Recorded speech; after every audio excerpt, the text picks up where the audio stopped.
Hello students, मैं आरती आपके सामने आज क्लास 11th का फर्स्ट चैप्टर आपको समझाने जा रही हूँ। हमारे फर्स्ट चैप्टर का नाम है इकोनॉमिक्स एंड इकोनॉमी। आपने देखा होगा कि हमने पहले बहुत सारे चैप्टर का डिस्कशन किया था। हमारे ये first, second and third chapters रह गए थे। हम लोगों ने फोर्थ चैप्टर से स्टार्ट किया था, जिसकी वजह से ये वीडियो बच्चों की डिमांड पे बनाई जा रही है कि मैम फर्स्ट, सेकंड और थर्ड चैप्टर को ऑलरेडी आप डाल दीजिए। तो इसलिए मुझे फिर से इसको स्टार्ट करना पड़ा है। हम लोग चैप्टर फर्स्ट से स्टार्ट कर रहे हैं। किसी भी बच्चे को कोई डाउट हो तो वो बच्चा अपने बारे में क्वेरी कर सकता है। तो सबसे पहले बात करते हैं इकोनॉमिक्स है क्या। बड़ी पहले चैप्टर में एंट्री करने से पहले हम लोग डिस्कशंस करने वाले हैं कि इकोनॉमिक्स कैसे कहते हैं। तो इकोनॉमिक्स एक तरह की देखा जाए तो हमारी स्टडी है। किसकी स्टडी है? Economics is the study of human behaviour. Economics क्या है? Is the study of human behaviour. Human behaviour की क्या करता है ये मेरे बच्चे? स्टडी करता है। यानी कि ह्यूमन का नेचर होता है कि अपनी अनलिमिटेड वांट्स को लिमिटेड रिसोर्सेज से क्या करना? सेटिस्फाइड करना। हमारी वांट्स कैसी होती हैं? अनलिमिटेड होती हैं। और हमारे रिसोर्सेज कैसे हैं? लिमिटेड हैं। अभी रिसोर्सेज का मतलब भी समझेंगे, लेकिन अभी डेफिनेशंस के तौर पे बस इतना समझिए। Economics is the study of the human behaviour, the allocations of the resources and satisfy the human wants. यानी कि अपने रिसोर्सेज का इस तरह से एलोकेशंस करना जिससे कि ह्यूमन वांट्स क्या हो सके? सेटिस्फाइड हो सके। एग्जाम्पल के थ्रू समझते हैं। फॉर एग्जाम्पल मान लीजिए मैं अपना खुद का एग्जाम्पल दे रही हूँ। मैं 20,000 रुपीज़ अर्न कर रही हूँ पर मंथ। ठीक है। अब जो रिसोर्सेज है, यानी कि जो रिसोर्सेज कह लो या मीन्स कह लो, साधन कह लो या रिसोर्सेज कह लो, तो मेरा मीन्स जो रिसोर्सेज है कितना है? 20,000। इस 20,000 का मैं क्या कर रही हूँ? ऑल्टरनेटिव यूज़ कर रही हूँ। क्या यूज़ कर रही हूँ मैं? ऑल्टरनेटिव यूज़ कर रही हूँ इस रिसोर्सेज का। कैसे? इसका यूज़ मैं मान लीजिए 2,000 रुपये अपने बच्चे की फीस दे रही हूँ, 2,000 रुपये का सामान घर का भर रही हूँ, 2,000 रुपये का ट्यूशन फीस दे रही हूँ, 4,000 रुपये डॉक्टर की फीस दे रही हूँ। कभी कोई बीमार हो जाता है, कभी कोई बीमार हो जाता है, तो मैं अपने रिसोर्सेज का क्या कर रही हूँ? ऑल्टरनेटिव क्या कर रही हूँ? यूज़ कर रही हूँ। तो कहने का मतलब है, और कुछ सेविंग्स में फ्यूचर्स के लिए बचाकर क्या कर रही होंगी? चल रही होंगी। यस या नो? तो मैंने कहा कि resources economy is the part of the, या अगर हम एक सिंपल वर्ड में कहें तो हम इसको ऐसे भी लिख सकते हैं। Economics is the part of the social science that we have the study of the production, consumption, investment.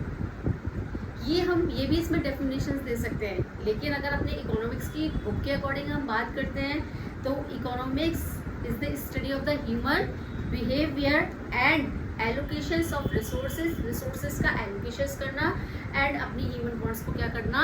Satisfied करना। ये क्या कहलाता है? रिसोर्सेज कहलाता है। I think, I hope it is clear. बिल्कुल क्लियर होगा। उसके बाद आता है इकोनॉमी। इकोनॉमी किसे कहते हैं? इकोनॉमी का मतलब होता है, अगर हम इकोनॉमी की बात करते हैं तो मेरे बच्चे इकोनॉमी का मतलब है कि एक ऐसा एरिया जहाँ पर लोग अपनी लिविंग्स को क्या करते हैं? अर्न करते हैं। An area where the peoples earn their living. अगर हम देखें, economy is an area where people earn their own livings. अपनी लिविंग्स को क्या करते हैं? अर्न करते हैं। जैसे कि फॉर एग्जांपल के लिए मैं बात करती हूँ, अगर मुझे अपनी लिविंग्स को अर्न करनी है तो मैं कैसे अपनी लिविंग्स अर्न करते हैं? By the teaching. डॉक्टर अपने डॉक्टर का प्रोफेशन करके करता है, फार्मर फार्मिंग करके अपना लिविंग्स को अर्न करता है। तो हर व्यक्ति किसी न किसी काम में इन्वॉल्व है, हर व्यक्ति किसी न किसी काम में लगा हुआ है। तो ये क्या कहलाती है? इकोनॉमी। तो economy is an area where the peoples earn their living. तो इकोनॉमी एक एरिया है जहाँ पर पीपल्स अपनी लिविंग्स को क्या करते हैं? अर्न करते हैं। It's clear? Any doubt? उसके बाद हमारा आता है कि जैसे मैंने कहा कि रिसोर्सेज कैसे हैं? रिसोर्सेज हमारे कैसे हैं मेरे बच्चे? रिसोर्सेज लिमिटेड है।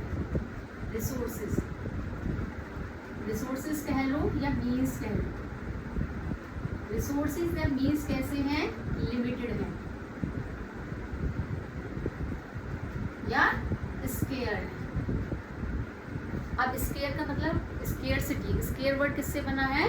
स्केयरसिटी से, स्केयर जो वर्ड बना है वो बना है स्केयरसिटी से, यानी कि हमारे रिसोर्सेज लिमिटेड हैं या स्केयर्स हैं। किसी के पास भी अनलिमिटेड रिसोर्सेज नहीं है, हर व्यक्ति हर चीज़ को परचेज नहीं कर सकता है। अगर आप मान लीजिए आप कहोगे नहीं मैम, जिनके पास पैसा है वो हर चीज़ को परचेज कर सकते हैं, कैसे मेरे बच्चे? अगर मान लीजिए किसी के पास अनलिमिटेड पैसा है तो क्या वो पॉल्यूशन फ्री इन्वायरमेंट परचेज कर सकता है? वो लव रेस्पेक्ट परचेज कर सकता है? नहीं कर सकता ना। तो मैंने भी यही चीज़ कहा कि जो रिसोर्सेज होते हैं वो कैसे हैं? स्केयर्स हैं। स्केयर वर्ड किससे बना है? स्केयरसिटी से बना है। तो स्केयरसिटी की वजह से, स्केयरसिटी को अगर हम कहें तो स्केयरसिटी क्या है? स्केयरसिटी का मतलब है व्हेन डिमांड इज क्या? Supply is less than demand, यानी कि supply is less than as compare demand, यानी कि जहां पर सप्लाई कम हो और डिमांड ज़्यादा हो तो वो क्या है? स्केयरसिटी है। जैसे कि फॉर एग्जांपल के लिए मार्केट के अंदर किसी चीज़ की बहुत ज़्यादा डिमांड बढ़ गई लेकिन सप्लाई उतनी है नहीं, तो ये क्या है? स्केयरसिटी तो हुई, किसी चीज़ की कमी तो हुई, तो ये स्केयरसिटी कहलाती है। It's clear?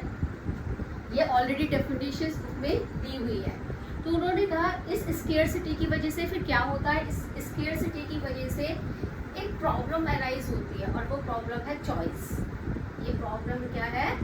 चॉइस। स्केयरसिटी की वजह से क्या अराइज हुआ? स्केयरसिटी की वजह से अराइज हुई चॉइस। अब चॉइस क्या है? डिफरेंट ऑल्टरनेटिव में से हम हमेशा उसको प्रायोरिटी देंगे जो हमारे लिए सबसे ज़्यादा ज़रूरी है। समझ में नहीं आया मैम आप क्या कहना चाह रहे हैं? तो choice is the selections of alternative wants, यानी कि सिलेक्शन है। चॉइस क्या है? सिलेक्शन है। चॉइस सिलेक्शन है। जैसे कि फॉर एग्जांपल के लिए मैं अपना एग्जांपल देती हूँ, मुझे एक ड्रेस खरीदना है, मुझे बच्चे का फीस सबमिट करना है, मुझे डॉक्टर की दिखा के भी लाना है, दिखाना भी है, तो मेरे लिए जो सबसे प्रायोरिटी पे होगी कि ठीक है भाई डॉक्टर को दिखाना इस समय ज़्यादा ज़रूरी है क्योंकि इस समय मेरी तबीयत ठीक नहीं चल रही है। तो ऐसी कंडीशंस में इन तीनों ऑल्टरनेटिव में से जो मैंने सबसे ज़्यादा ज़रूरी था मैंने उसको क्या किया? मेरे बच्चे चॉइस किया। तो choice is the selections of the different alternative. Choice एक डिफरेंट ऑल्टरनेटिव में से क्या है? सिलेक्शन है। और मतलब ये नहीं ये नहीं ये, यानी कि जो मेरे लिए सबसे ज़्यादा प्रायोरिटी पर होगा मैं उसको क्या करूँगी? सेलेक्ट करूँगी, जिसकी वजह से हमारी प्रॉब्लम क्या आ जाती है? चॉइस। मैंने कहा कि इकोनॉमिक्स किसे कहते हैं ये हम लोगों ने समझा। Economics is the part of the social science that we have the study of the production, consumption और इन्वेस्टमेंट। फिर हमने सोचा इकोनॉमी है क्या, किसे कहते हैं economy? Economy is an area where the peoples and they are living. Economy एक एरिया है जहाँ पर पीपल्स अपनी लिविंग्स को क्या करते हैं मेरे बच्चे? अर्न करते हैं। यहाँ तक समझ में आया?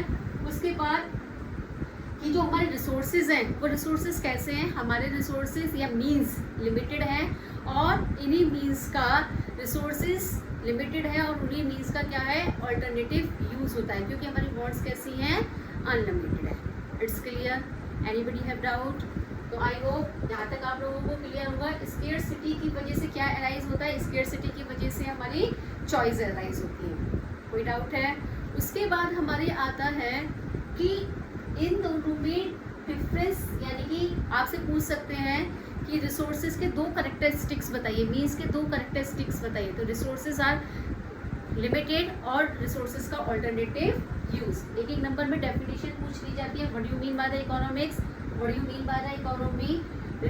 Define the two characteristics of the resources. तो resources के दो characteristics हैं। पहला resources limited होते हैं और resources का alternative use होता है। Anybody have doubt मेरा बच्चा? उसके बाद आप अरे हाँ एक चीज़ तो हम बताने भूल गए, इकोनॉमिक्स के फादर कौन माने गए हैं? इकोनॉमिक्स के फादर माने गए हैं Adam Smith. Who is the father of economics? The father of the economics is Adam Smith. It's clear? उसके बाद हमारा इसमें आता है माइक्रो इकोनॉमी और मैक्रो इकोनॉमी में क्या डिफरेंस है। ये 3 मार्क्स का क्वेश्चन है एग्जाम्स टाइम में कि what do you mean by the economics और व्हाट माइक्रो इकोनॉमी और what you mean by the macro economy. Micro economy MICRO और मैक्रो। देखो यहाँ पे I का है और यहाँ पर A है, बाकी स्पेलिंग सारी यही है। तो अगर हम माइक्रो और मैक्रो में डिफरेंशिएट की बात करते हैं तो यहाँ पर हम एक कॉलम और बना लेंगे, बेसिस। क्या बनाएंगे? बेसिस। पहले बेसिस में हम लिखेंगे मीनिंग। मीनिंग में लिखेंगे स्टडी ऑफ द इंडिविजुअल। इसमें एक इंडिविजुअल की स्टडी की जाती है। इंडिविजुअल में हमारी फर्म्स हो सकती है या इंडस्ट्री हो सकती है। तो मैं एक शॉर्ट में लिख रही हूँ, एक आपको व्यू दे रही हूँ, आपको एक पूरा स्टेटमेंट खुद से राइट डाउन करना है। तो micro economy refers study of an individual. इसमें किसकी स्टडी की जाती है? इंडिविजुअल की। Like form, industry. ठीक है, स्टडी एज अ होल। इसमें स्टडी किसकी की जाती है? होल की। Like national income, aggregate demand,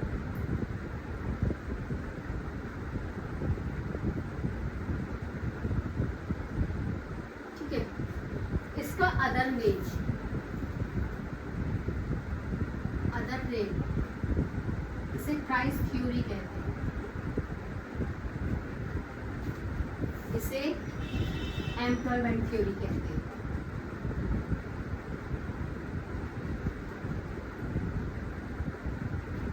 assumption,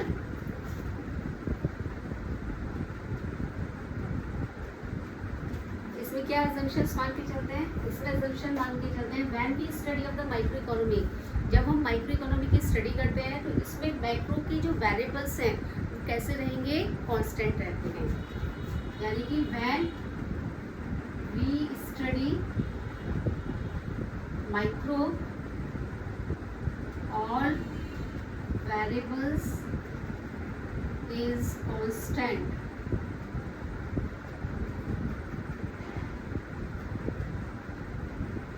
of macro। जब हम माइक्रो की स्टडी करेंगे तो सारे वेरिएबल किसके कांस्टेंट रहेंगे? मैक्रो के। और जब हम मैक्रो की स्टडी करेंगे, when we study of the macro, तो सारे वेरिएबल किसके कांस्टेंट रहेंगे? हमारे माइक्रो के। All variable constant when we study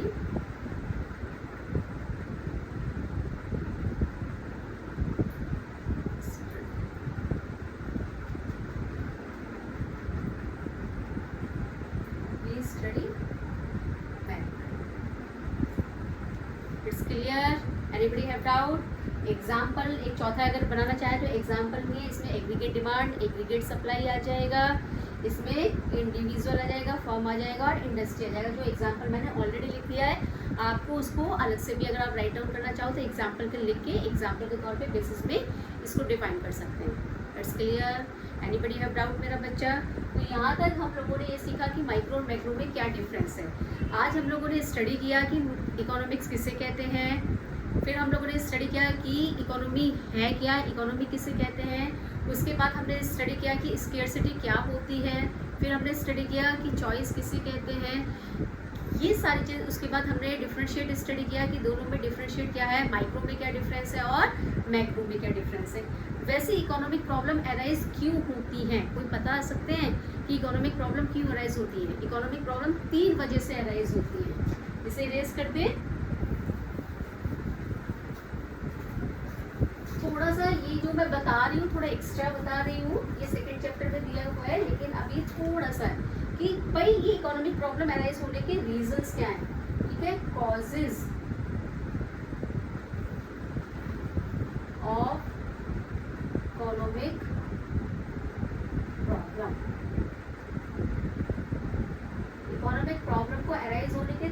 main reasons हैं रिसोर्सेज या means are limited, second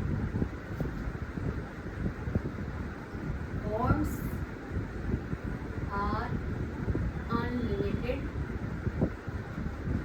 or resources have alternative use. Resources का कैसा यूज है? ऑल्टरनेटिव यूज है। तो जिसकी वजह से हमारी इकोनॉमी के अंदर ये प्रॉब्लम्स अराइज होती हैं, ये मेन रीज़न होता है। तो आई होप यू अंडरस्टैंड। आज हम लोगों ने इसका फर्स्ट पार्ट क्लियर किया है, फर्स्ट चैप्टर का।